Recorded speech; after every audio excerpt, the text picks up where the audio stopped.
സമയത്ത് കറി ഇച്ചിരി ഒന്ന് പറ്റിയിട്ടുണ്ട്. അപ്പോൾ എന്തെടുക്കണം, നമ്മൾ ഈ കടുക് വറുത്ത് ഒഴിച്ചതിന് ശേഷം നമുക്ക് ഈ കടുക് വറുത്ത പാത്രത്തിലേക്ക് ഒരു ശകലം വെള്ളം വെച്ച് തിളപ്പിച്ച് അതുകൂടെ ചേർത്ത് കൊടുക്കാം കേട്ടോ. ആദ്യം കണ്ടപ്പോൾ എനിക്കത് കറക്റ്റാണെന്ന് തോന്നി, പക്ഷെ അത് പതഞ്ഞു വന്ന സമയത്ത് അതിൻ്റെ ഒരു ഗ്രേവി, തേങ്ങ അരച്ചതല്ലേ, അപ്പോൾ അതൊന്ന് കട്ടിയായിട്ടുണ്ട്.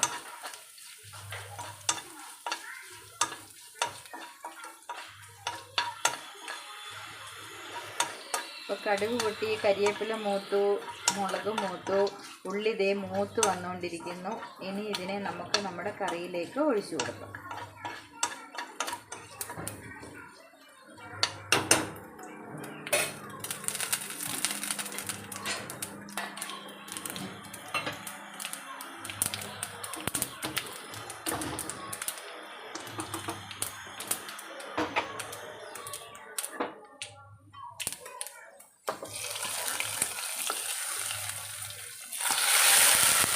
ഇത് ഞാൻ പറഞ്ഞ കറി ഇച്ചിരി ഒന്ന് കൊഴുത്തിട്ടുണ്ട്.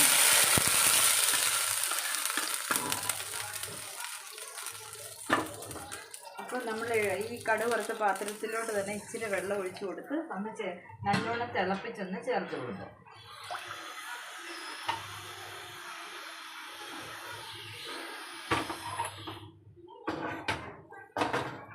അപ്പോൾ ആ വെള്ളം ഒന്ന് നന്നായിട്ട് തിളച്ച് വരട്ടെ.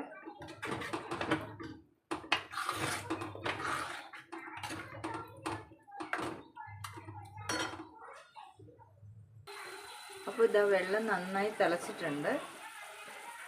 നമ്മുടെ കറി എടുത്ത് വീണ്ടും അടുപ്പിലോട്ട് തന്നെ വെച്ച് കുറച്ച് വെള്ളം ഒഴിച്ച് കൊടുക്കാം. നമുക്ക്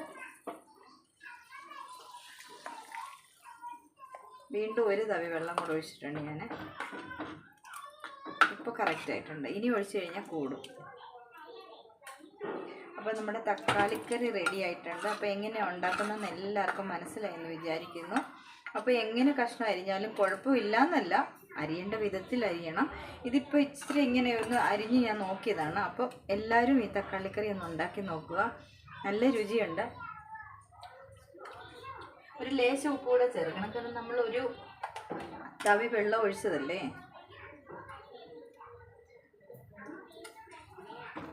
ലേശം ഉപ്പും കൂടെ ചേർത്തിട്ടുണ്ട്. അപ്പോൾ ഇപ്പോൾ കറക്റ്റാണ്. അപ്പോൾ തക്കാളിക്കറി റെഡി. ഇതിൻ്റെ കൂടെ ഇന്നുണ്ടാക്കുന്നത് കോവയ്ക്ക മെഴുക്കുവരട്ടിയാണ്. അപ്പോൾ ഇത് വേണമെങ്കിൽ നമുക്ക് വൈകുന്നേരം ചപ്പാത്തിയുടെ കൂടെ ഉപയോഗിക്കാവുന്നതാണ്. അപ്പം ചപ്പാത്തിയുടെ കൂടെയും ചോറിൻ്റെ കൂടെ ഉപയോഗിക്കാൻ പറ്റിയ നല്ലൊരു തക്കാളിക്കറിയാണ് ഇന്ന് ഉണ്ടാക്കിയേക്കുന്നത്. അപ്പോൾ എല്ലാവരും ഒന്ന് ട്രൈ ചെയ്ത് നോക്കുക. Thank you so much.